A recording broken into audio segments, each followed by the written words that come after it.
Good afternoon, everyone. If I can ask everyone to go ahead and find your seats.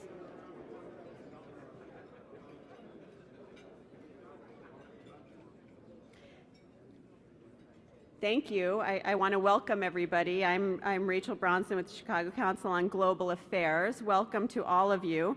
Nothing better than spend Valentine's Day talking about security and privacy. I want to welcome General Alexander for what promises to be a terrific talk. And I also want to thank Notre Dame's International Security Program and Mike Desch that's leading that charge. It's because of the conference that they're putting on this afternoon that we have the good fortune of co-sponsoring this event today. By the cameras in the back of the room, you can tell we are on the record today, so a reminder for that, as well as the fact that our own Dick Longworth will be producing one of the summaries, his amazing summaries that he does of these programs, and it should be on our site soonest, so look for that. Following the lunch, those in the room, if you haven't already registered for the follow-on conference, it promises to be terrific. And if there's not information on your seats, which there may have been, there's certainly more information about it in the back. So if you do have unexpected time this afternoon, please do join Notre Dame. Mike will come up shortly to introduce the general, but after lunch. So in the meantime, bon appetit, and following the meal, we'll have proper introductions of the general. Thank you all for joining us today. Thank you also to General Keith Alexander for joining us here in the Windy City and braving an intense winter storm, no less, back home in Washington, D.C. But probably this isn't the most dangerous threat you faced over your 40 years of distinguished service to our country in the U.S. Army. My name's Michael Desch. I'm a professor of political science at the University of Notre Dame and the co-director of the Notre Dame International Security Program. We've convened this lunch keynote with General Alexander and also a series of panel discussions that'll follow right after the end of General Alexander's remarks, which will be downstairs in the Cuvée room, to discuss American national security, our policy priorities, and specifically the balance between civil liberties and emerging threats to our security. Last month, President Obama addressed the nation on government surveillance activities, and the national and international dialogue on this issue will surely continue in the months and years ahead. What we hope is that today's conversation will add political context and depth to this public debate. And we're so fortunate to have General Keith Alexander to kick things off, to help us think more deeply and clearly about these issues. Indeed, General, it was my privilege to be a part of a small group of scholars that your colleagues invited out to Fort Meade in September to discuss these issues with your senior leadership and to sort of strategize about how to foster a more productive dialogue about this topic. And you know this, General, but it was great for me to see it firsthand how impressive your colleagues are with their candor and their thoughtfulness about these complex issues that you all deal with every day. I also have to say, as a former low-level IC guy back in the day when we never got out to the Puzzle Palace, it was a thrill to actually get behind the green door, at least for a couple of hours.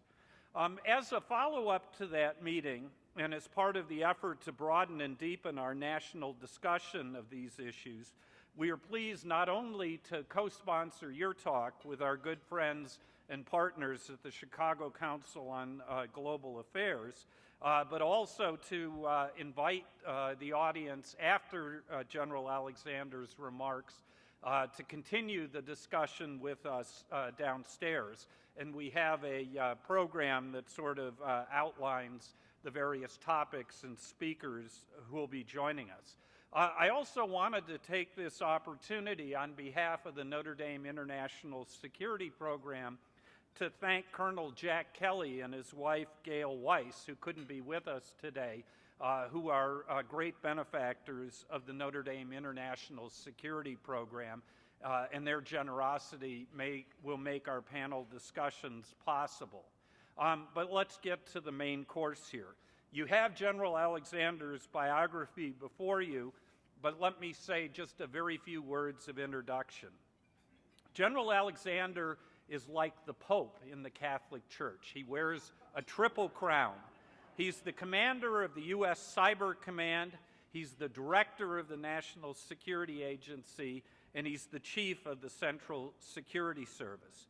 As commander of U.S. Cyber Command, he's responsible for planning, coordinating, and conducting operations and defense of the Department of Defense's computer networks as directed by U.S. Strategic Command. As director of NSA and chief of the Central Security Service, he's responsible for a Department of Defense agency with national foreign intelligence, combat support, and U.S. national security information system protection responsibilities. As you all may know, General Alexander is retiring later this spring from the Army after nearly 40 years of service to our country. Ladies and gentlemen, please join me in welcoming General Keith Alexander, thanking him for many years of service to our country, and wishing him the very best in the next stage of his life. General, thank you so much.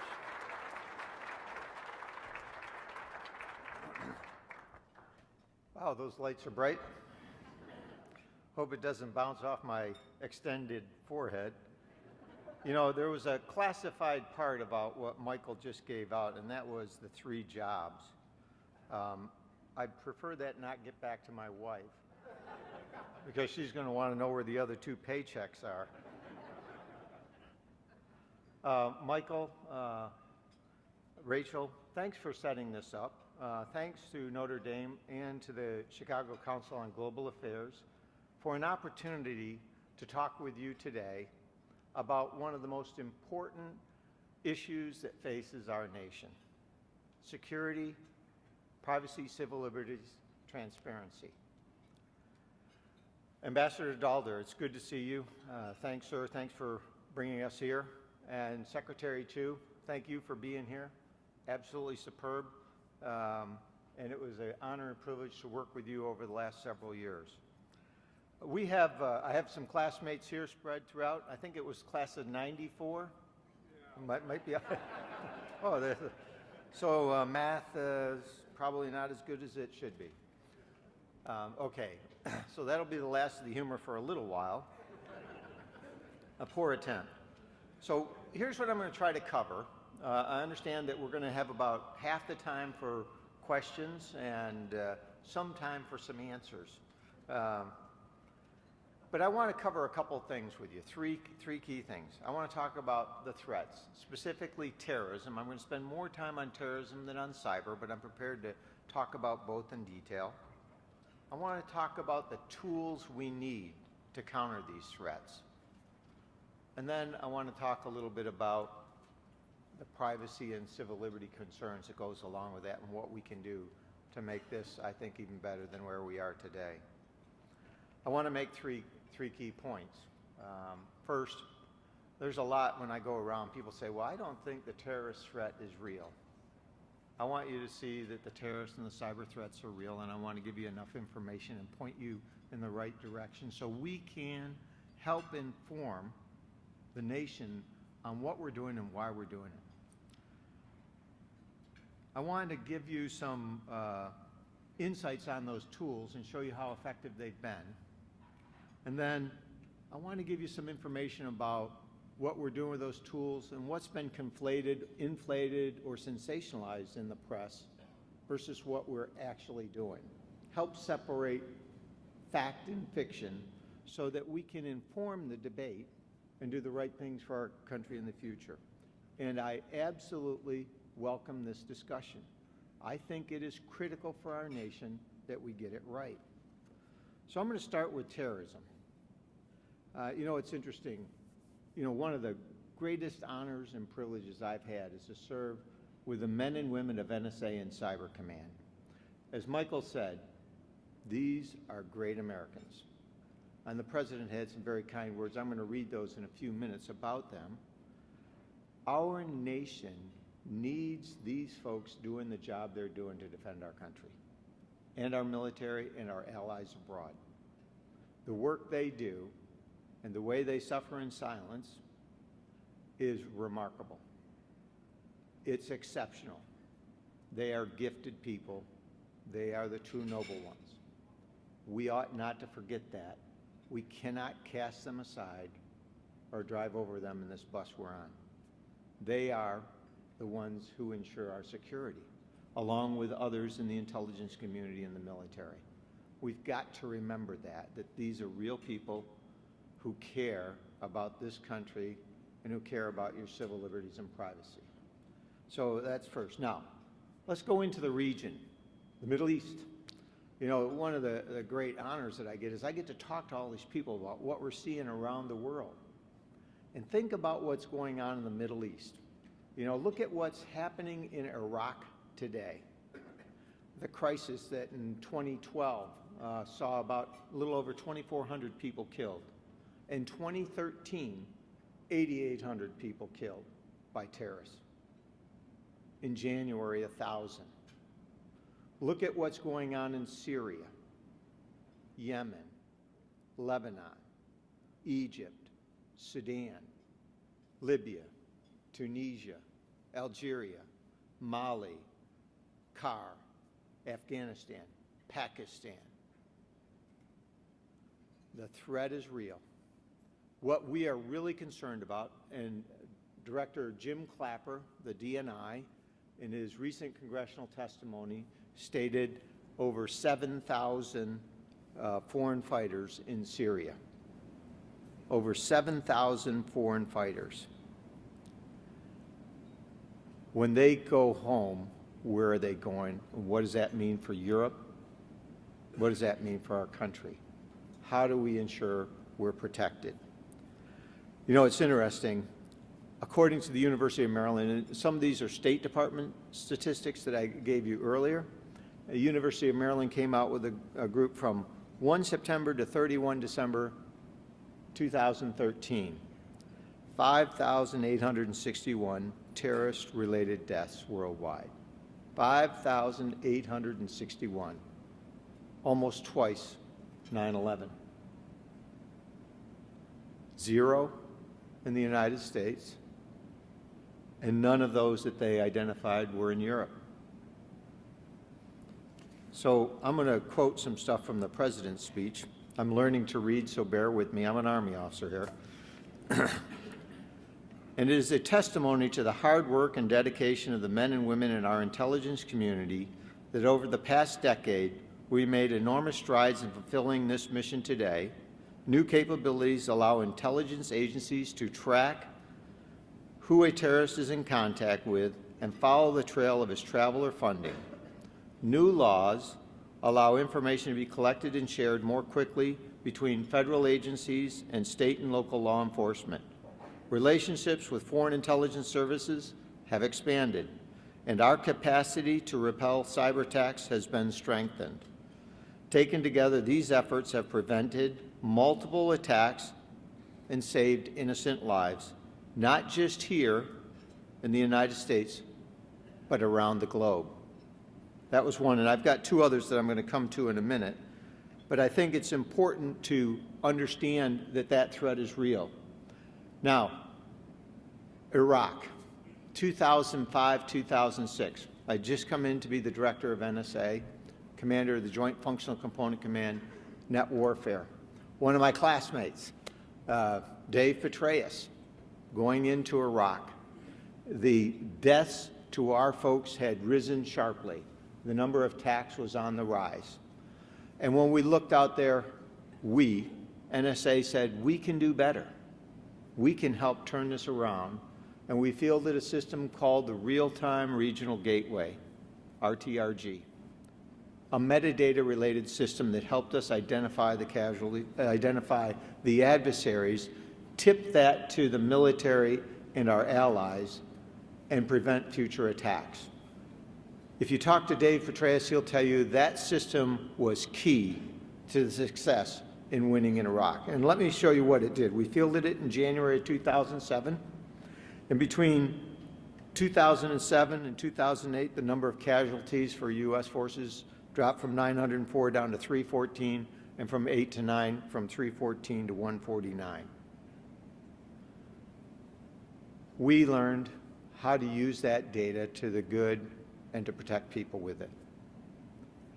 Now, when you think about the amounts of data and what we're doing with that data, it was a huge jump for our soldiers, sailors, airmen, marine, and civilians that were there, and for our allies.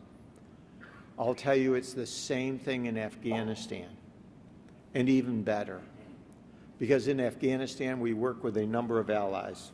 And Ambassador Dalder had invited me to speak to the NATO folks about a year and a half ago and talk about Afghanistan and cybersecurity and what's going on. And from our perspective, the way our countries work together to protect the military and the civilian folks there in Afghanistan is remarkable. But you cannot do it without tools. And it's not an easy job. Here's another statement that the President made. To the contrary, in an extraordinarily difficult job, one in which actions are second-guessed, success is unreported, and failure can be catastrophic, the men and women of the intelligence community, including the NSA, consistently follow protocols designed to protect the privacy of ordinary people. They are not abusing authorities in order to listen to your private phone calls or read your emails when mistakes are made, which is inevitable in any large and complicated human enterprise. They correct those mistakes. Laboring in obscurity, often unable to discuss their work even with families and friends, they know that if another 9/11 occurs or massive cyber attack occurs, they will be asked by Congress and the media why they failed to connect the dots. What sustains those who work at NSA through all these pressures is the knowledge that their professionalism and dedication play a central role in the defense of our country. So in the counterterrorism fight, what we're going to talk through is what's the tools that we need to defend our country, and what's the least intrusive way of doing that. And that's what we need to have our discussion on. How do we do this in such a way that we, as a nation, are comfortable it's the right way to approach it? In my opinion, the least intrusive way is metadata, or data about data, and I'm going to go into that in a few minutes in more detail. So I'm going to pause on the terrorism stuff, but I do want to leave you with one key thought. First, it's not just NSA. In fact, we're proud to be teammates with CIA, FBI, the rest of the intelligence community, with the military, who's done an absolutely superb job around the world, and with a number of great allies on keeping our country safe. The first message out of this is, it's no surprise that over the last 10 years, we haven't had an international attack by terrorists here. And in Europe, similar remarks can be made because of the work we corporately are doing to protect our countries. When you look at what's going on their borders, I am concerned about the future. I am concerned that the information that has been leaked and that continues to be leaked will impact our ability to protect our allies and our nation, and we ought to talk about that. Let me hit quickly on cybersecurity. I think on cybersecurity, one of the things, I think everybody sees this. For those of you who shop at Target, I got Target. But my wife and daughters call it Target because that's the upscale one they go to. 70 million, all our data was taken. But, there's theft for hacker criminals and other things that are going on. I want to jump over to an area where we're now looking at defending our country, defending our intellectual property, and talk about what's going on in this area. First, summer of 2012. Most of you will remember the Saudi Aramco attacks. This is where a wiper virus was put into the Saudi Aramco networks, and it destroyed the data on over 30,000 systems. They had to be completely rebuilt. All the data was wiped away. Imagine if that hit into any sector in our country, the impact that would have. My wife pointed out if it hit the financial sector, it wouldn't have as big an impact on us because we don't have any money up there. But if we did, this would be a big problem. She didn't actually say that. No. Looking from fall of 2012 to the spring of 2013, there were over 340 distributed denial of service attacks against Wall Street. These are disruptive attacks versus the destructive wiper virus that we saw. About that same time period, Mandiant report linked China to exploits on over 140 U.S. and foreign entities across 20 different industries over the last 7 years, and that was just one entity. In March of 2013, in June of 2013, South Korea was attacked, who they reported was North Korea, 2 wiper viruses, and it was a little bit less than $200 million in damage there. And then there's a whole series of issues, and most recently what we're seeing is increased scanning against our SCADA, the supervisory control and data acquisition systems, those things that run our power grids that the Department of Energy and others are responsible for. We're seeing this in larger numbers than ever before, with occasional successful exfiltration of data. So from my perspective, it's the same network. It's growing, and it's getting worse. If I were to leave you with one thought on cyber, it's that we need cyber legislation. I think it should be done transparently. That talks about how government and industry will work together to help defend this country, and how we can work with our allies. We've got to come up with a way of doing that. You know, it's interesting, in 2012, there was a number from a Norton study that said 71 million in the U.S. fell victim to cybercrime. That's about 25% of our population, suffering $20.7 billion in direct financial losses. That's huge. Those are huge numbers. So I wanted to speak for a minute on some of the tools that we have. And I want to spend most of the time on 215 because I think that's where we have most of the friction and where we need most of the understanding. And I know Steve Bradbury's here. He will give you all the legal parts of this. I've never seen anyone better articulate this. It was an honor and privilege to go up in front of Congress and have him there by our side, so when they would ask a question, we'd point to him, and then when they'd ask me, I said what he said. 215. My perspective, first, NSA's job.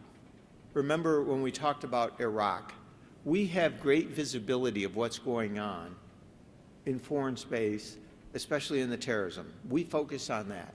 So you would expect that we should tip our country and other countries if a terrorist is doing something bad against that country and we see it.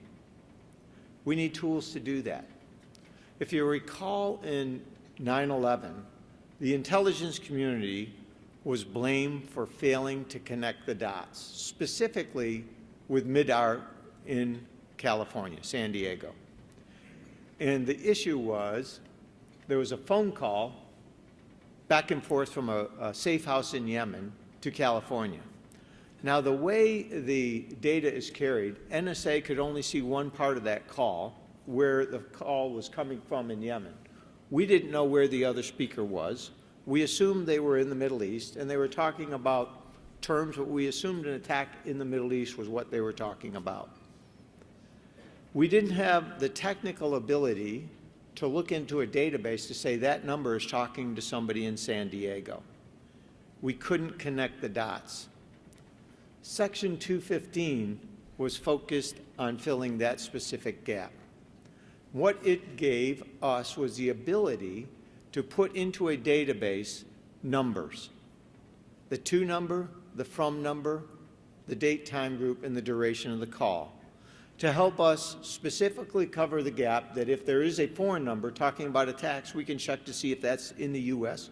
and why. There is no content in that database. There's a lot of people, there's a lot of joking going on about, oh, they're listening to all our phone calls, they're reading all our emails. Under FISA, we would have to have a specific court order and a probable cause finding to do that. In almost every case, that would be the FBI's role, not ours. We're foreign intelligence. Ours would have to be for a foreign intelligence purpose and to show that the person is a foreign intelligence agency. It's important to note that the review group found NSA was doing that all right. There was nobody running amok. There was nobody listening on the side to our phone calls or collecting that data.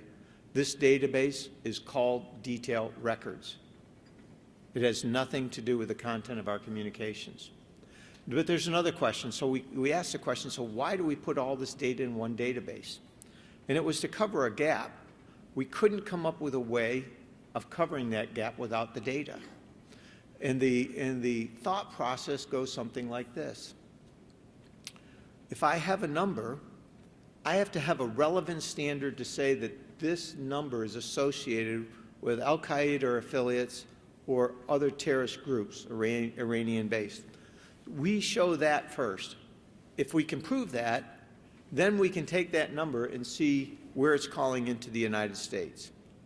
We reported out about 8 months ago that less than 300 of those were looked at, and it's less than that today. Only 22 people at NSA can approve looking into that database. And only 35 analysts are allowed to look at that. And the data is prescribed by the court on where it can go, principally to the FBI. Our job is to help identify those key things to the FBI, those key numbers. Recognize that we have a number. We don't know whose number it is. And we say this number was seen talking to a terrorist in the Middle East named X. You might want to go look at that. They'll take it from there. Now you get this, how things get inflated. They say, well, if you did 3 hops, and the first hop has, you have 40 friends, you have 40 friends, you have 40 friends, that's 40 times 40 times 40, that's 64,000. I added that up ahead of time. Okay, multiplied it. Can you imagine me sending 64,000 numbers to the FBI and say, check in there, something bad, good luck with it? How long would that take them? You know, Jim Comey is 6'5". He would hit me on the top of the head if I sent him 64,000 phone numbers. And we wouldn't be doing our job. Our job is to get them the specifics, not to see how big we can make this, but how finally we can focus this for the good of the country. That's what we try to do. It's just the opposite. Why would you ever try to pass 64,000 numbers? And the answer is you wouldn't. But that comes out often. Well, one of them said, well, it could be 1 million. It could be 100 times 100 times 100. Well, that is 1 million. They are correct. But why would you send 1 million numbers even?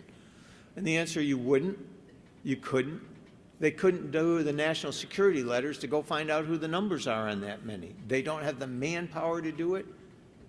It would be ineffective, inappropriate. We wouldn't do it. So, there are restrictions on how we can use it and how we search that data by the court. It's interesting that what first brought this to light was a secondary order to one of the companies that said, here's what we want you to do, give them this metadata. What was not revealed until later by the DNI was the primary order that says, if you get this data, NSA, here are the rules that you must follow in working through this data. Not only that, you'll have Attorney General guidelines, oversight by the Department of Justice, the DNI, the Defense Department, Congress, both committees, the House Permanent Select Committee on Intelligence, the Senate Select Committee on Intelligence, the Judiciary Committees, and by this court. Every 90 days you have to resubmit and tell us why you need the data. And over the last 7 years, that's been renewed 36 times by 15 different judges. And Judge Egan wrote a great opinion about why she thought this was constitutional. We follow those. Now, the President made in one of his comments, any large organization is going to make mistakes when you deal with a lot of data. Here's our commitment to everybody that we work for. If we, and perhaps the only thing that's appropriate to the Pope, because I would never dare to even put myself close to that, but like that, we tell everything we do wrong. We self-report everything, period. No matter how bad it is. I've had to go up to the President, myself, imagine that, and say, we made a mistake, here's what we did, here's what we're doing to fix it, here's why it happened, and get beat up. And then we go back and fix it. We self-report every one of those. None of the information that's revealed has come up with something new that we've done wrong or that we hadn't already reported to the courts, to Congress, and to the administration. So only 22 people can approve that standard, what we call a reasonable articulable suspicion, and only 35 analysts can look at it.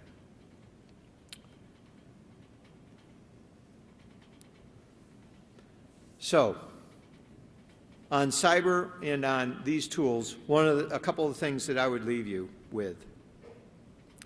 First, I think what we're doing here and where we're going on these is where our nation needs to talk. How do we balance protecting this country and protecting our civil liberties and privacy? And I'd ask you this question: what could we do to do it better?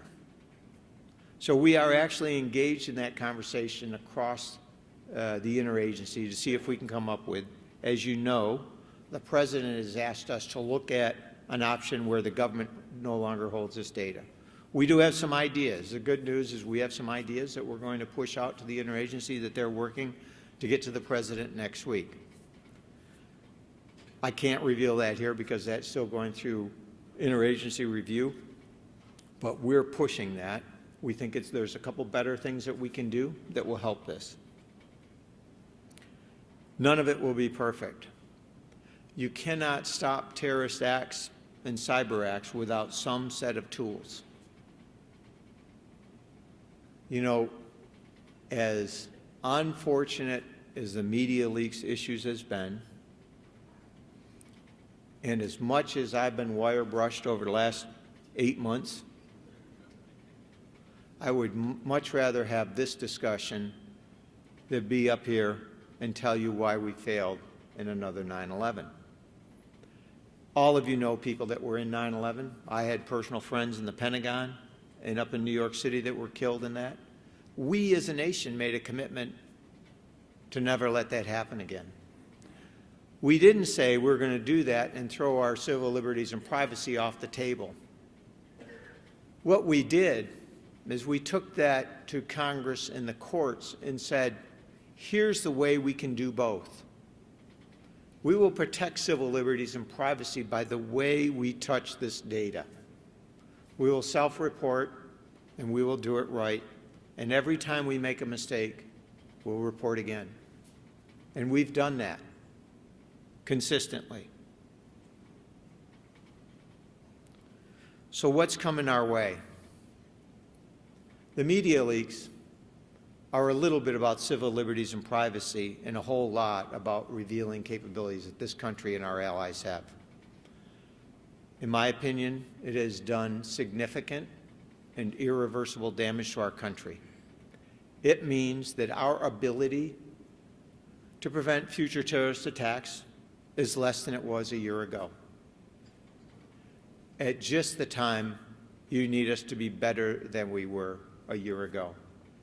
Because I am concerned that what our nation and our allies, especially in Europe, face are increased terrorist attacks. And they want to make something happen. Those terrorists are pushing. We have never been busier than we are right now. It is the greatest irony. While we're off doing that, at the same time, people are saying, why are you doing that?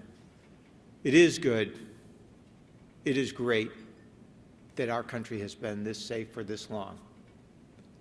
It is not a mistake that that has happened.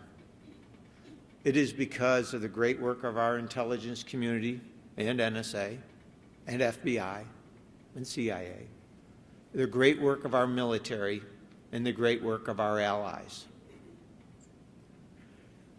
Two things can really hurt our country today when you look at it. It's terrorism and it's cyber. And both of those are coming at us at an increased rate. We're going to need new tools. We're going to need to stand up to this debate and arm it with the facts of what we're actually doing, not with what we could potentially be doing. As an example, one of the great internet gurus said, here's what I think you're doing with the data in 215. You're sorting through the data and figuring out who talks to who on every level.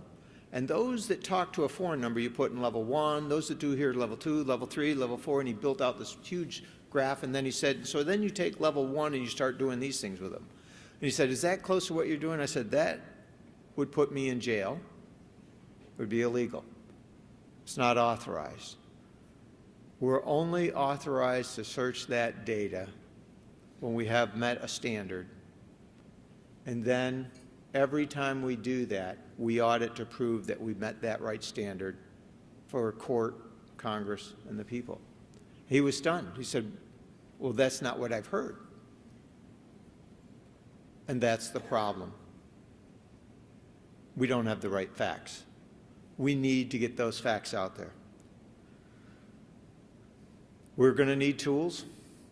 I think we need to come up with better ways. You know, look at this country, the country that made the internet. We ought to be the first to secure it for our own cybersecurity, and we ought to figure out ways to stop terrorist acts using that same capability and protect our civil liberties and privacy. We can do this. And guess what?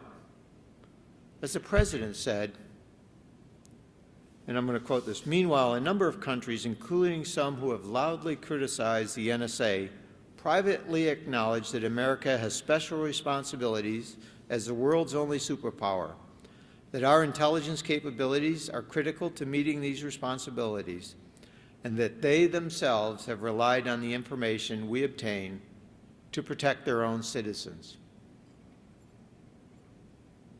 I think that is a truly noble thing that we do and should continue to do. And so when people say, are you spying on everybody in the world? One, we don't have that many people. And two, it's not our mission. And it's wrong to put that out there. So with that, what I'd like to do is open this up to questions, easy ones first.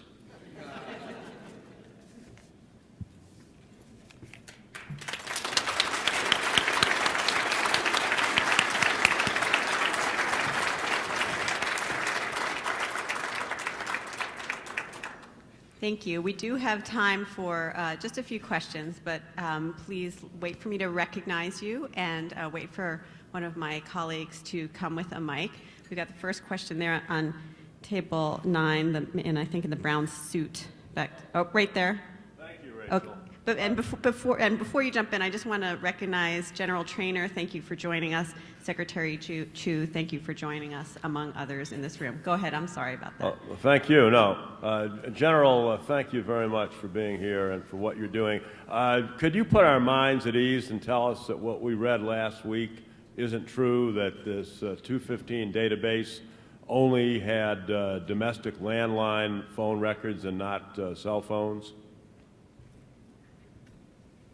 Well, that part is not true. I will tell you that we always work to keep up with the flow of data, so we don't have everything in there. That part is true.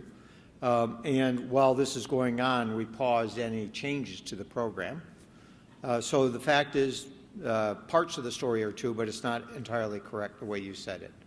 Let me be more accurate. We focused the data as we started out on those areas where we thought would have the highest probability of catching the terrorists in communications, and we continue to do that. But you point out something that those of you who are knowledgeable about the internet said that precedes 2008, 9, 10 as we go through the going from analog to digital to where we are today. That is correct. So as we go into the future, focusing on links and stuff like that will no longer be relevant. You have to look at the network itself. So the issue of what you raise, needing to go to more data, is an issue that we put on the table and is one of the things I think that we would solve in the interagency. So it's not exactly correct. It's not one or the other. It's a combination of both. We don't get it all. We don't get 100% of all the data. But the implication was that it was like 20% in the New York Times story. Yeah, so if I could get one phone company to tell me how much data comes in accurately, and then I could tell you how much we get, but we can't do it. So I can't tell you that that number is true, but I'd tell you that it's not where we want it to be, but it has been sufficient to go after the key targets that we're going after. Thank you. Ivo Dalder in the front. General, thanks very much for coming today and also to enlighten us on the facts, as you said. You mentioned you welcomed the debate that is sparked by the release of the information. At the same time, you also said that the release has led to great, if not irreversible, damage. How did this happen? This is a debate that may be worthwhile, but this is probably not the way to start it. How did this happen, and what steps are being taken to make sure it doesn't happen again? Okay, so thanks, Ambassador. So Snowden was an information technology specialist who was responsible for running a SharePoint server in NSA Hawaii. That meant his job was to move data from the continental United States to Hawaii for use by our team in Hawaii. He was trusted with that data. He had the correct clearances for it. He moved some of that data, and in moving that, he stole some of that. We have implemented 41 different solutions to correct for the next group of that. One of the things that's important is oftentimes people conflate what he took with the data that we just mentioned over here. He didn't have access to the FISA data sets. That has what we call emphatic access restriction. So he couldn't get to that, nor could he get to the FAA 702 data sets. What he could get to and what he took was a number of the reports that we put out and the way NSA operates in our partnerships with our allies, which is generally used by our people to help them understand how to employ our capabilities to help them do their job. So fixing some of that, encryption, doing the things you would come up with, and two-person rules, taking out the thumb drives. There's a whole series of things that we've implemented, and we're sharing that with the rest of the intelligence community. The vulnerability he exploited in doing this would be common across all the intelligence services, so we shared that with everybody, and they're fixing that same problem. Thank you. Young woman right here, please. Just wait for the mic. Here it comes. Yep, right there. Thank you very much, General, for your time today. I'm a data engineer, and I'm from the Middle East. Please just hold the mic a little closer. Closer? Yeah. Okay. My question is, are we collecting too much data?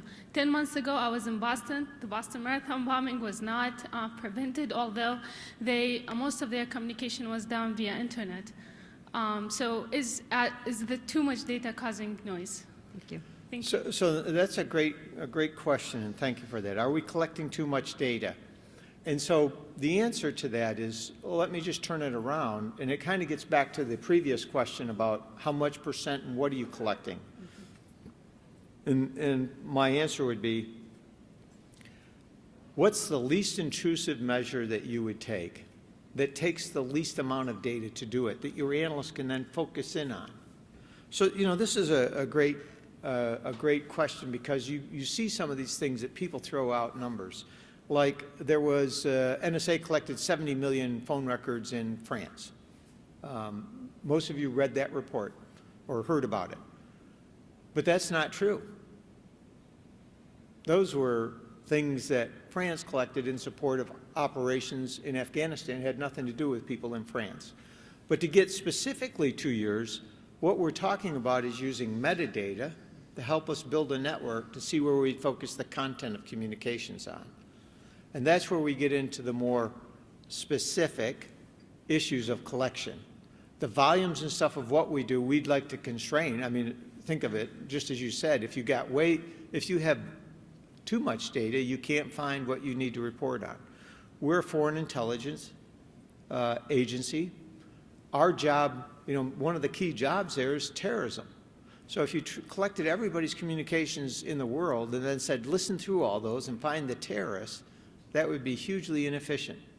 So we have to come up with a way of doing that, and that's the metadata approach that we've put on the table. I think that's the best. In fact, our allies in Europe agree. That's the best way to approach it. There is an agreement on how you treat that metadata consistently across Europe. But I think in Italy, they agree with that approach as well.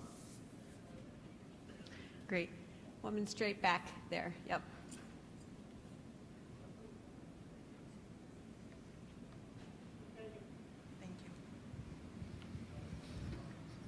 Thank you, General Alexander. It's really interesting. But I admit to being confused by a recent compromise worked out between the Obama administration and the email-tel providers. That is, can you explain a recent restriction on the email-tel providers that they do not have to disclose to the public for 2 years the quantity of and content or type of source code, such as encryption keys, for 2 years? Also, please explain how this might further amend our privacy, and why was this imposed? And I'm sorry, I truly did not understand this issue. Thank you. So the issue that you run into is, how do you provide the transparency? You know, this issue really comes down to, let's say there's 5 bad people in this room. What we'd like to do is put them off on the side and put a wall around them so they can't hear what we're talking about. Then we could be completely transparent over here. In this case, the issue that we run into, especially with law enforcement, is if we put out everything to the finite detail of how we're collecting the information, whether it's for law enforcement or for foreign intelligence, then people only have to see the change to note where our capabilities exist and where they do not. And so part of that issue that we wrestled with in the interagency at levels far above me was, where and how do you cut that?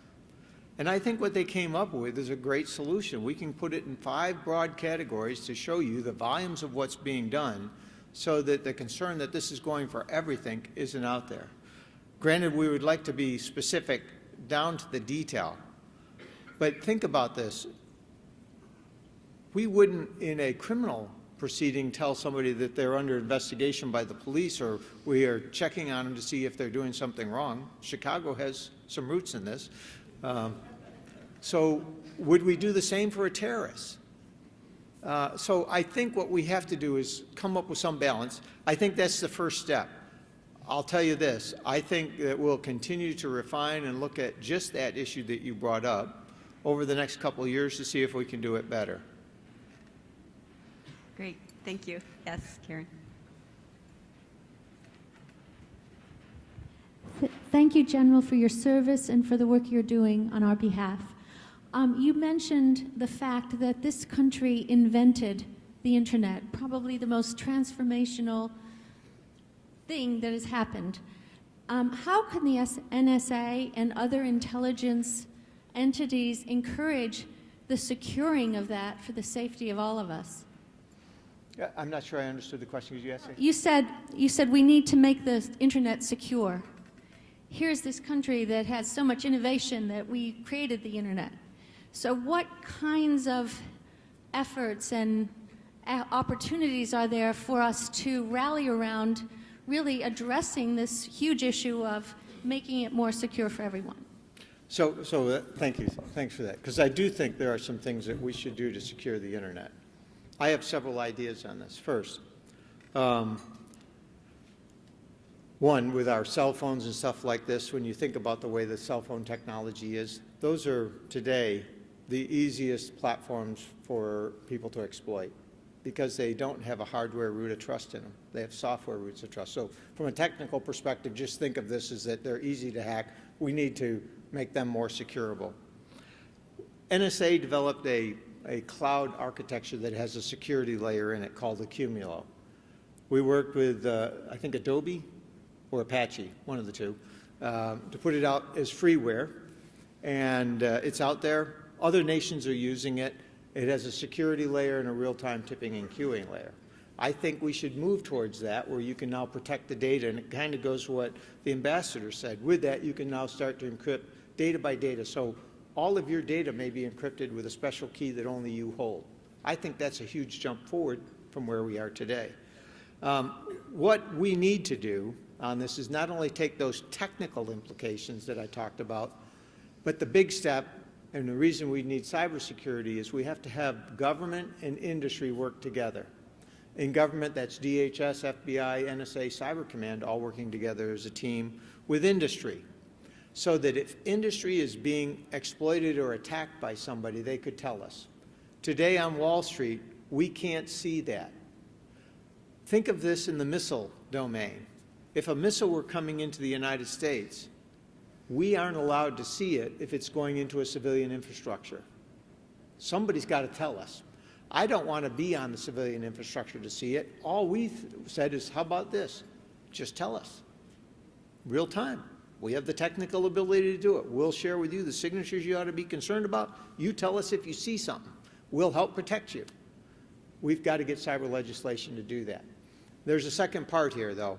If we took those steps, then this is a great opportunity to work with our allies, because we can share that same thing and tip and queue amongst countries that have like-minded security concerns. And I think this would be a great step forward.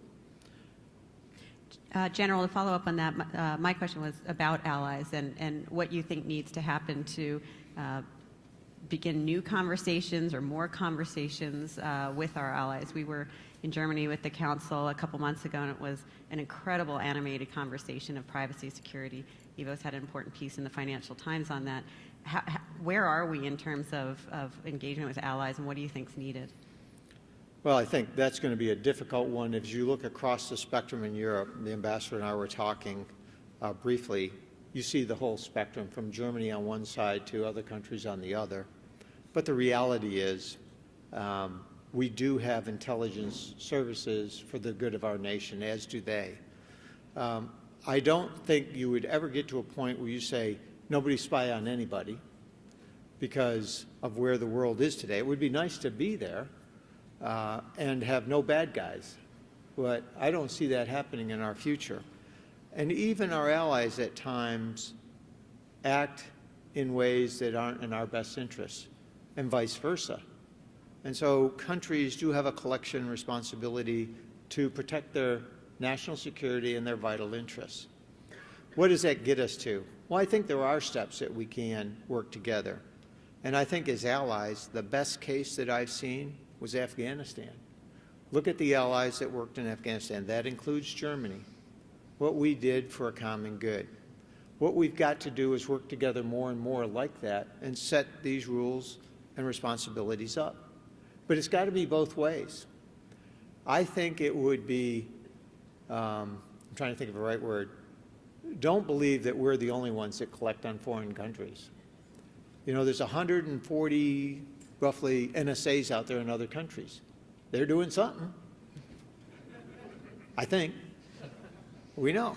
So when you look at that, the question is, so what's the right place to get it to? That's where I think the President's comments are exactly right. We have been the lead in civil liberties and privacy as a nation, and we can lead here too. And so as we go forward in 215, as we go forward in cybersecurity, can we do both better and protect the civil liberties of our folks, our privacy, and that of our allies? And we've made a commitment to do that, and only ask it through our leadership that others would do the same. Ladies and gentlemen, because we have a follow-on discussion with Notre Dame, we have to call it to an end. Please join me in thanking the General for a terrific conversation.